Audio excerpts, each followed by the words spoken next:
Assalamualaikum warahmatullahi wabarakatuh. Selamat siang. Salam sejahtera untuk kita semua. Semoga para pemirsa dimanapun saja berada tetap dalam keadaan sehat walafiat bersama orang-orang yang dicintai. Baiklah, pada kesempatan kali ini saya akan membacakan berita ini dari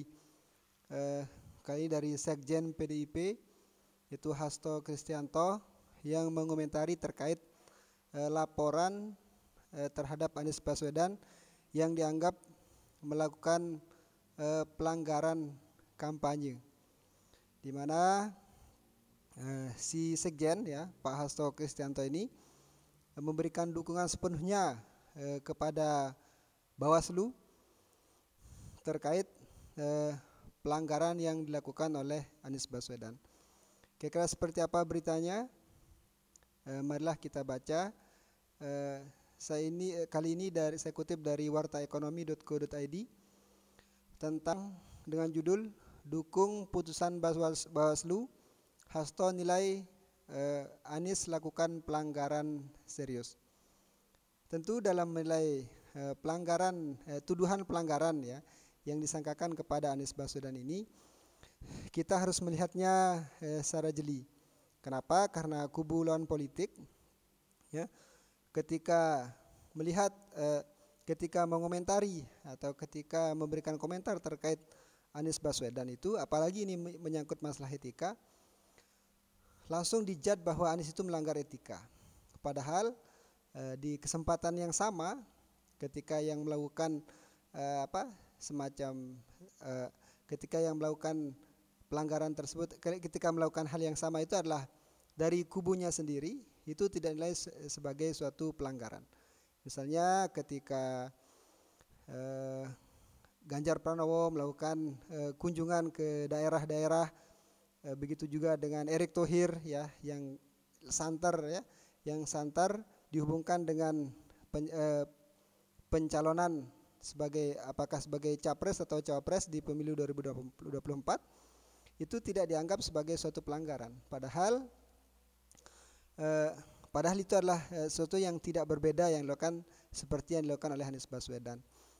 Akan tapi dibungkus dengan atas nama melaksanakan tugas, baik itu jabatannya sebagai gubernur ataupun sebagai menteri. Langsung saja saya baca Warta Ekonomi Jakarta. Sekretaris Jenderal PDI Perjuangan Hasto Kristianto menganggap sanksi etis yang dijatuhkan Badan Pengawas Pemilu, yaitu Bawaslu, kepada bakal capres atau Bacapres 2024 Anies Baswedan pada Kamis 15 Desember kemarin masuk kategori pelanggaran serius. Wah, luar biasa sekali ini. Kategori pelanggaran etis itu justru sesuatu hal yang sifatnya menjadi sangat gamblang, ujar Hasto melalui keterangan persnya kemarin. Bawaslu menilai Anies melanggar etika ketika mantan Gubernur DKI Jakarta itu mengunjungi Aceh beberapa waktu lalu. Penilaian itu terungkap setelah Bawaslu menyidangkan aduan seorang berinisial MT terhadap kegiatan Anies di Serambi Mekah tersebut. Menurut Hasto, seorang atau calon pemimpin pada prinsipnya terikat dengan etika. Keputusan Bawaslu dengan teradu seharusnya bisa dimaknai dalam, sebab menyangkut etika bagi seorang pemimpin. Tanggung jawab sebagai pemimpin, ungkap Hasto.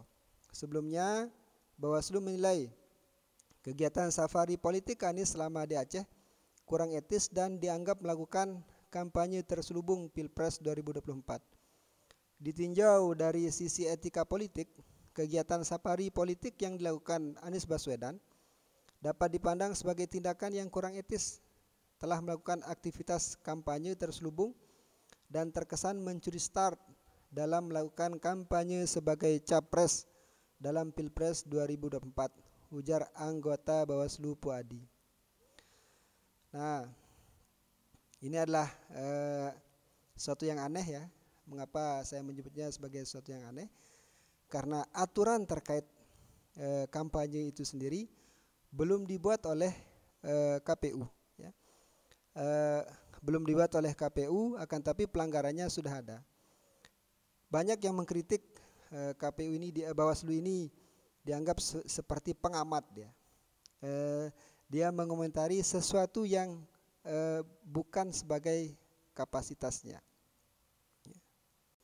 Padahal hal yang sama juga dilakukan oleh calon-calon lainnya seperti Ganjar Pranowo, juga aktif berkunjung ke, misalnya kemarin mengisi acara di Yogyakarta, padahal itu bukan, padahal beliau sedang terikat dengan, padahal Yogyakarta bukan bukan wilayah dari tugas, bukan wilayah dari gubernur, bukan wilayah dari Jawa Tengah itu sendiri. Akan tapi atas nama kunjungan kerja, akan tapi kegiatan yang dilakukan itu dibungkus dengan kegiatan kegiatan studi banding atau mengerjakan tugas sebagai gubernur, makanya itu tidak dianggap sebagai makanya itu tidak dianggap sebagai sebagai pelanggaran. Akan tapi komentar-komentar terkait dengan pelanggaran kampanye yang dilakukan, yang dianggap melakukan pelanggaran kampanye yang dilakukan oleh Anies Baswedan itu, orang-orang yang nyinyir terkait dengan Anies Baswedan, saya pikir tidak harus ditanggapi dengan serius oleh kubu lawan, yang mengingat yang berkomentar itu adalah kubu lawan. Ya wajar, lawan tidak mungkin akan menyanjung, tidak mungkin akan mengapresiasi apa yang dilakukan oleh Anies Baswedan. Ya namanya juga kubu lawan. Kubu lawan pasti akan akan mencari kesalahan, akan mencari kelemahan yang sekira dapat merusak dari elektabilitas lawan yang dimaksud.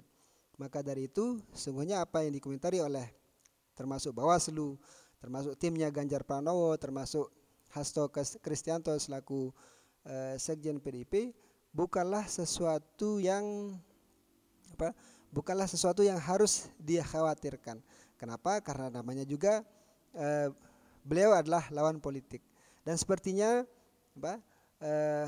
perlawanan terhadap Anies Baswedan ini dilakukan dari segala penjuru, ya, dilakukan dari segala penjuru, dan dilakukan secara sistematis, mulai dari pencabutan izin keramaian, terus mulai dari penggunaan serangan-serangan dilakukan oleh para buzzer, termasuk serangan dilakukan oleh Ruth Sitompul beberapa waktu yang lalu yang menyebut bahwa Indonesia akan suram jika dipimpin oleh Anies Baswedan.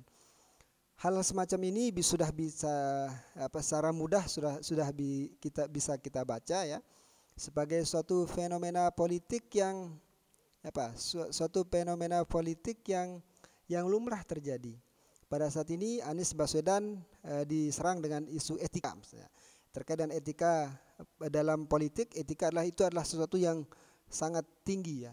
Tidak ada yang melebihi dari etika itu sendiri. Akan tapi yang menyebut Anies Baswedan melanggar etika pelanggaran kampanye tidak memberikan tidak berkomentar hal yang sama terhadap ketika yang melakukan itu adalah dari kubunya sendiri, ya. Bagaimana dengan Pak Jokowi misalnya, yang secara terang-terangan mengendorse salah seorang calon presiden, bahkan padahal sebagai seorang calon presiden hal tersebut sangat tidak etis untuk dilakukan.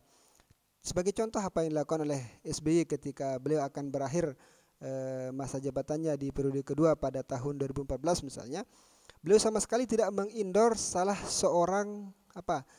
seorang capres pada saat itu, misalnya antara kubu Prabowo yang berpasangan dengan Hatta Rajasa dan Jokowi sebagai sebagai calon presiden yang berpasangan dengan Yusuf Kala pada saat itu.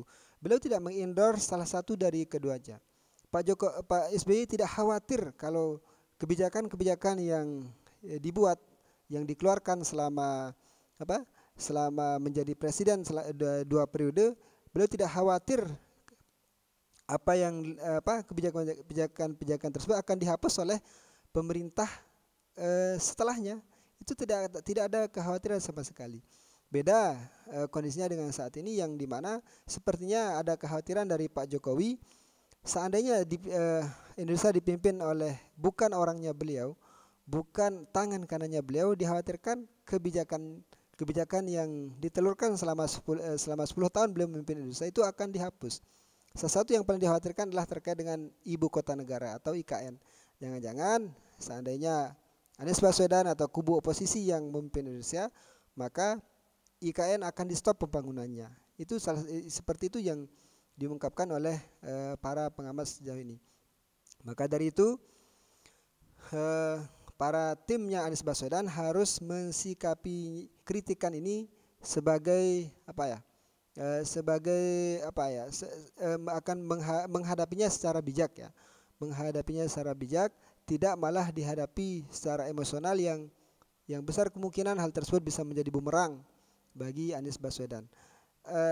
Dan perlu diketahui bahwa dalam kontestasi politik tentu pihak lawan akan memanfaatkan sekecil apapun kesalahan, untuk menjatuhkan kubu lawan, dan saya pikir itu adalah hal yang wajar dan memang seperti itulah fenomena politik kita pada hari ini. Makanya pihak Hasto Kristianto juga harus tidak boleh dianggap sebagai sesuatu yang akan menggerus elektabilitas dari Anies Baswedan itu sendiri. Tuduhan-tuduhan yang dialamatkan kepada Anies Baswedan kaitannya dengan pelanggaran kampanye, beliau dituduh sebagai melakukan curi start dalam berkampanye, itu sudah dijawab oleh tim dari Anies Baswedan itu sendiri, bahwa Anies Baswedan itu sama sekali tidak melakukan curi start, akan tapi start lebih awal terkait untuk mempromosikan diri, untuk memperkenalkan diri kepada rakyat bahwa memang saya sudah siap menjadi calon presiden di 2024. Sebab kalau Anies Baswedan tidak melakukan ini sejak dari awal, itu justru akan berpotensi untuk menenggelamkan beliau. Anies Baswedan tidak punya panggung, layaknya Erick Thohir, layaknya Sandiaga Uno yang menjabat sebagai Kementerian Pariwisata dan Ekonomi Kreatif misalnya, atau Erick Thohir yang menjabat sebagai Menteri BUMN, atau seperti Ganjar Pranowo yang menjabat sebagai Gubernur Jawa Tengah, atau Prabowo Subianto yang menjabat sebagai Menteri Pertahanan. Itulah panggung-panggung yang bisa digunakan oleh calon-calon tersebut untuk mempromosikan diri sebagai calon presiden atau wakil presiden pada kontestasi berikutnya. Beda halnya dengan Anies Baswedan. Anies Baswedan tidak memiliki panggung. Beliau sudah berhenti menjadi Gubernur DKI Jakarta. Sekarang sudah digantikan oleh Heru. Bahkan Heru ya, selaku PJ Gubernur pada saat ini terkesan ingin menghapus semua jejak-jejak Anies Baswedan yang ada di Jakarta. Ingin menghapus memori warga Jakarta dari peninggalan Anies Baswedan. Oleh karenanya toh juga ketika Anies Baswedan melakukan safari politik atau melakukan mempromosikan diri menjadi presiden di setiap wilayah, karena Anies Baswedan tidak pernah menyerang secara frontal, kebijakan-kebijakan yang dikeluarkan oleh pemerintah. Beliau tidak pernah berhadap-hadapan. Cara yang dilakukan cenderung soft, cenderung lembut, cenderung sopan, tidak secara frontal mengatakan bahwa rezim ini zolim misalnya, rezim ini berbuat semau-maunya, hanya mementingkan oligarki. Kan tidak pernah dilakukan hal tersebut. Maka dari itu saya pikir kubu istana atau kubu lawan politik, mohon maaf, itu tidak perlu khawatir dengan apa yang dilakukan oleh Anies Baswedan, dan tidak perlu juga merasa tidak perlu juga ketar-ketir dengan apa yang dilakukan oleh Anies Baswedan, karena sesungguhnya pihak lawan politik pada saat ini ya memiliki semua sumber daya untuk menarik perhatian masyarakat ya, memiliki semua sumber daya dipegang oleh lawan politik pada saat ini. Mereka yang mengatur siapa yang menjabat ini, menjabat apa dan sebagainya, terus bisa mengeluarkan kebijakan yang bisa menarik simpati rakyat. Kalau Anies Baswedan apa yang bisa dilakukan? Kebijakan apa yang bisa dikeluarkan oleh Anies Baswedan untuk menarik simpati rakyat, misalnya dengan melakukan undang-undang, atau misalnya dengan melakukan undang-undang atau mengeluarkan atau memberikan bantuan kepada rakyat, misalnya dalam bentuk sembako dan sebagainya, kan beliau tidak punya anggaran untuk itu. Maka dari itu seharusnya kubu lawan politik harus memanfaatkan posisinya pada saat ini, ya, untuk menarik perhatian rakyat, untuk dapat menarik perhatian rakyat agar mereka disambut dengan lautan manusia, tanpa memobilisasi, mereka bisa dielu-elukan oleh rakyat, mereka bisa dielu-elukan oleh semua kalangan masyarakat dengan posisi yang didapat pada saat ini. Akan tapi justru yang dilakukan adalah sebaliknya, bukan mengcounter Anies Baswedan dengan kebijakan-kebijakan yang pro rakyat misalnya, akan tapi dengan melakukan penjegalan terhadap kegiatan-kegiatan atau safari politik yang dilakukan oleh Anies Baswedan. Sungguh ini merupakan suatu tindakan yang kurang elok, karena justru akan mendapatkan antipati dari rakyat. Rakyat Indonesia tidak suka melihat orang terzalimi, ya. Rakyat Indonesia tidak suka melihat orang terzalimi. Biasanya orang yang terzalimi itu langsung akan mendapatkan simpati dari publik, seperti yang dialami oleh Susilo Bambang Yudhoyono pada tahun 2024, yang dimana pada saat itu beliau disamakan seperti jenderal yang kekanak-kanakan, tidak pelak hal tersebut mendapat respon dari publik dengan Susilo Bambang Yudhoyono mendapat simpati dari masyarakat, sehingga hal tersebut yang mengantarkan beliau menuju Pilpres 2024. Itu merupakan sejarah yang sangat luar biasa. Ada sebuah partai baru, ya, yang baru saja mengikuti kontestasi politik di Indonesia, akan tetapi calon yang diusung oleh partai baru tersebut langsung bisa menjadi orang nomor 1 di negeri ini. Dan saya pikir itulah suatu fenomena yang jarang terjadi di belahan dunia manapun, bahwa ada sebuah partai baru yang mampu menjadikan ketua umumnya sebagai presiden. Kita lihat apa yang terjadi di partai-partai baru, misalnya seperti Partai Solidaritas Indonesia yang beberapa kali ikut kontestasi pemilu, jangankan menjadikan ketua umumnya mampu menjadikan ketua umumnya sebagai presiden, ya.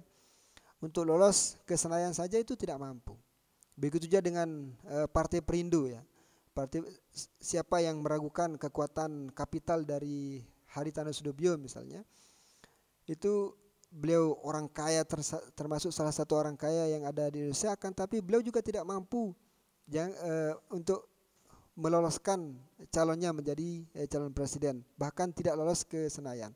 Begitu juga dengan Nasional Demokrat, Partai Nasdem, yang sudah mengikuti kontestasi sejak Pilpres 2014, ya, sampai sekarang belum ada kader Nasdem yang mampu menjadi calon presiden. Jangankan menjadi presiden, menjadi calon presiden pun belum mampu oleh Nasdem. Ya, itulah yang membuat Demokrat begitu spesial, ya, di hati masyarakat Indonesia pada saat itu. Maka dari itu pihak kubu lawan apabila ingin mengalahkan Anies Baswedan pada kontestasi pemilu berikutnya, harus mengeluarkan kebijakan-kebijakan strategis yang pro rakyat, sehingga mereka mendapatkan simpati dari rakyat, ya. Mereka mendapatkan simpati dari rakyat, dan tentunya calonnya akan mampu lolos pada pemilu 2024 yang akan datang. Kembali ke tema, bahwa komentar yang sikap atau komentar yang diberikan oleh Hasto Kristianto dalam mengomentari apa yang dilakukan oleh Anies Baswedan merupakan salah satu upaya untuk menyerang Anies Baswedan, agar elektabilitasnya, atau agar seolah-olah Anies Baswedan ini adalah tidak memperhatikan etika dalam berpolitik, ya, dengan mencuri start kampanye seperti yang dituduhkan pada laporan, seperti yang dituduhkan oleh pelapor pada saat ini, yang dilaporkan ke Bawaslu. Bawaslu harus bersikap independen. Janganlah Bawaslu itu bersikap seperti seorang pengamat ya. Akan tapi harus bersikap sesuai dengan kewenangannya, sesuai dengan tupoksinya. Hanya ini yang bisa saya sampaikan. Lebih kurangnya saya mohon maaf. Sekian. Assalamualaikum warahmatullahi wabarakatuh.